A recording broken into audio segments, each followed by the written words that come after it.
আসসালামু আলাইকুম ওয়া রাহমাতুল্লাহ। আশা করি অনেক অনেক ভালো আছো এন্ড অসংখ্য ধন্যবাদ আরও একবার এই ভিডিওতে যুক্ত হওয়ার জন্য। এবং এই ভিডিওটিতে আমি সমাধান করে দিব দিনাজপুর বোর্ড 2024 সালে এইচএসসি আইসিটি দ্বিতীয় অধ্যায় সংখ্যা পদ্ধতি থেকে যে সৃজনশীল প্রশ্নটি এসেছিল সেই প্রশ্নটি। তো এই মুহূর্তে তুমি যে কাজটা করবে, যেহেতু আমার হাতের লেখা কোনোভাবেই ভালো দেখা যাচ্ছে না, বোঝা যাচ্ছে না, সো তুমি প্লিজ আমার এই লেকচার শিটটা একটু কালেক্ট করে নাও আমার থেকে। তোমার কাছে যদি থেকে থাকে তাহলে তো ভালোই, সেটা নিয়ে তুমি একটু মিলিয়ে নাও।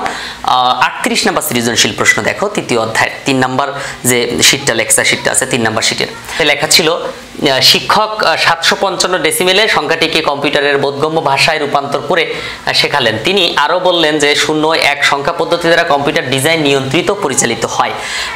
এই উদ্দীপকটা লেখা ছিল, তুমি অবশ্যই লেকচার শিটে দেখতে পাচ্ছ। তোমার কাছে লেকচার শিট না থাকলে লেকচার শিট কালেক্ট করে নিতে পারো। এখনই স্ক্রিনে দেখো একটা নাম্বার দেওয়া আছে, এই নাম্বারে যোগাযোগ করো হোয়াটসঅ্যাপ অথবা ইমোতে। ওকে, তো খ নাম্বার বলা ছিল 18 কি অক্টাল সংখ্যা পদ্ধতি? মানে 18 অক্টাল সংখ্যা পদ্ধতি, এটা একবারে মানে খুবই দুর্বল একটা প্রশ্ন। হ্যাঁ, কেন দুর্বল? কারণ দেখো অক্টাল সংখ্যা পদ্ধতিতে ব্যবহার হয় 0, 1, 2, 3, 4, 5, 6, 7, এই 7 পর্যন্ত ব্যবহার হয় বলেই তো ওর বেজ 8। মানে এখানে কয়টা? 1টা 2টা, মানে 8টা না এখানে 0 তাহলে 7-এর পরে কিন্তু আর ব্যবহার করা যায় না। তাহলে কি এটা কি অক্টাল সংখ্যা পদ্ধতি হবে? তুমি বলো না, কারণ 8 তো অক্টাল সংখ্যা পদ্ধতিতে না। তবে এই 8 হচ্ছে বেজ, এটা আবার কিন্তু হচ্ছে এই অক্টাল সংখ্যা পদ্ধতির সংখ্যা না, এটা জাস্ট বেজ বোঝাচ্ছে। ওকে, তাহলে এটা আমি মুছে দেই, তুমি এভাবে লিখে দিবা। হ্যাঁ, তারপর কম্পিউটারের বোধগম্য সংখ্যায় রূপান্তর করে যে মান পাবা সেই মানের সাথে এই সংখ্যাটা যোগ করতে বলেছে। কাকে? এই যে শিক্ষক যে সংখ্যাটা লিখেছে 755, এই 755 আছে ডেসিমেলে, এটাকে আমরা নিব হচ্ছে বাইনারিতে। এটা অনেক বড় একটা মান আসবে, বাইনারিতে নিব। এখন এই বাইনারিতে নেয়ার পরে যে উত্তরটা পাবো, হ্যাঁ বাইনারি যে মানটা পাবো, সেই বাইনারির সাথে এই বাইনারি মানটা যোগ করে দিব। তো আমি একটু ক্যালকুলেটরের সাহায্য নিব, হ্যাঁ, কারণ ক্যালকুলেটরের সাহায্য ছাড়া এটা অনেক বড় হয়ে যাবে অঙ্কটা। হ্যাঁ, ওকে, দেখো তাহলে প্রথমে আছে 755, তো আমরা বাইনারিতে যাব। বাইনারিতে যেতে গেলে 55কে কি করতে হবে? 2 দ্বারা ভাগ করতে হবে, কারণ বাইনারি বেস কত? 2। তাহলে 2 দ্বারা ভাগ করো, 755 ভাগ 2, 755 ভাগ 2, তাহলে হয় কত? 377 হয়। বেশি থাকে কত? 1। 377 না 754। আর এই 377কে আবার 2 দ্বারা ভাগ দাও, 377, ক্যালকুলেটরে তুলো, তারপর 2 দ্বারা ভাগ দাও, কত হয়? 188। বেশি থাকে 1, বাদ দিয়ে দিলাম। আবার 128কে 2 দ্বারা ভাগ দাও, 188 ভাগ 2 94 হয়। এবার মিলে গেছে 0 বাদ, 94কে 2 দ্বারা ভাগ দাও, তাহলে হয় 47। 47 মিলে গেছে 0। তারপর এই 47কে 2 দ্বারা ভাগ দাও, 23 দুগুণ 46, 23 দুগুণ কত? 46, 23 বার যায়, তাহলে বেশি থাকে 1। 23কে 2 দ্বারা ভাগ দাও, 11 দুগুণ 22, বেশি থাকে কত? 1। 11 দুগুণ 22 হওয়ার কথা 23। তারপর 11কে আবার 2 দ্বারা ভাগ দাও, 6 দুগুণ 12 হয় না, 5 দুগুণ 10, বেশি আছে 1। 5কে 2 দ্বারা ভাগ দাও, 2 দুগুণ 4, বেশি আছে কত? 1। আবার এই 2কে ভাগ দাও 2 দ্বারা, তাহলে 2 1কে 2, বেশি আছে কত?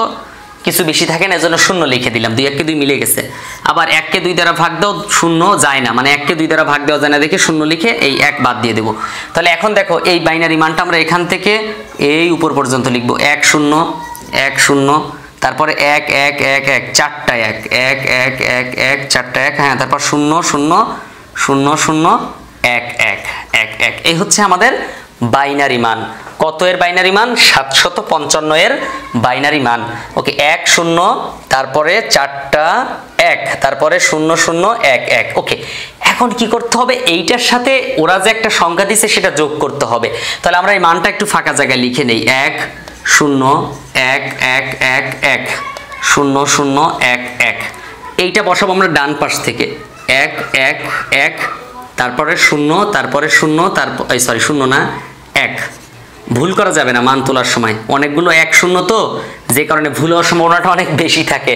ওকে, এখন দেখো 1 আর 1 যোগ করলে 2 হয়, 2 এর বাইনারি মান 10, 10 এর 0, হাতে আছে 1, হাতের 1 পরের লাইনে যোগ করে দাও, 2 2 এর 1 3, 3 এর বাইনারি মান কত? আবার 11, 11 এর 1, হাতে আছে 1, 11 এর 1 লিখলাম, হাতে আছে 1, হাতের 1 এই লাইনে যোগ করো, 2 10 এর 0, হাতে আছে 1, হাতের এক এই লাইনে বসে যাবে কারণ এখানে কিছু নাই। তারপর 1 এর 1 2 10 এর 0 হাতে আছে 1 হাতের 1 পরের লাইনে চলে যাবে 2 10 এর 0 হাতের 1 পরের লাইনে চলে যাবে 2 10 এর 0 হাতে আছে 1 এখানে যোগ করলে আবার 2 হয় 2 এর বাইনারি মান 10 এর 0 হাতে আছে 1 এখানে হাতের 1 বসে যাবে তারপর 1 আছে 1ই বসবে। এটা হচ্ছে কি বাইনারি মান উত্তর। বলে দিছিল যে কম্পিউটারের বোধগম্য সংখ্যা রূপান্তর করে এত এর সাথে যোগ করতে হবে। তো এই ছিল হচ্ছে আমার 38 নম্বর সৃজনশীল প্রশ্ন দিনাজপুর বোর্ড 2024 সালে এটা এসেছিল এবং এটা খুব সহজে অ্যান্সার করা গেছে। এখানে ঘ নাম্বার যেটা ছিল এটা হচ্ছে একটু বর্ণনা করতে হবে কম্পিউটারে কেন এই 0 আর 1 দ্বারা পরিচালিত হয়।